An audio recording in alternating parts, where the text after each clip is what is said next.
భారీ వర్షాల నేపథ్యంలో తెలంగాణ ఇరిగేషన్ శాఖ అధికారులను మంత్రి ఉత్తమ్ కుమార్ రెడ్డి అలర్ట్ జారీ చేశారు. 3-4 రోజుల పాటు ప్రతి ఒక్క అధికారి అప్రమత్తంగా ఉండాలని, నిర్లక్ష్యం చేస్తే సహించేది లేదని వార్నింగ్ ఇచ్చారు. తెలంగాణలో భారీ నుంచి అతి భారీ వర్షాలు పడే అవకాశం ఉన్నందున వాతావరణ శాఖ హెచ్చరికలతో నీటిపారుదల శాఖ ఉన్నతాధికారులతో మంత్రి ఉత్తమ్ కుమార్ రెడ్డి సమీక్ష నిర్వహించారు.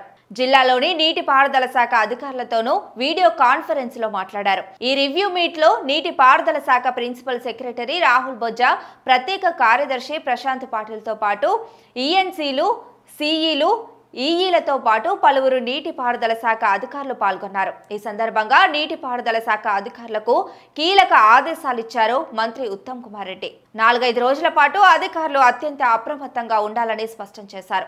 నీటిపారుదల శాఖలోని లస్కర్ నుంచి ఉన్నతాధికారుల వరకు అందరూ విధి నిర్వహణలో ఉండాలన్నారు. ఎవరూ సెలవుల్లో ఉండకూడదని, కాలువలు, చెరువులు, ప్రాజెక్టులు అన్నింటినీ ఎప్పటికప్పుడు పరిశీలన చేయాలని ఆదేశించారు మంత్రి ఉత్తమ్ కుమార్ రెడ్డి. ఒకవేళ చెరువులు నిండితే వాటి వల్ల అలర్ట్ గా ఉండాలని, కాలువలు, చెరువులకు ఎక్కడైనా గన్లు పడితే వెంటనే చర్యలు తీసుకోవాలని తెలిపారు. ఏదైనా ప్రమాదం పొంచి ఉంటే వెంటనే కలెక్టర్లకు, నీటిపారుదల ఉన్నతాధికారులకు సమాచారం అందించాలన్నారు.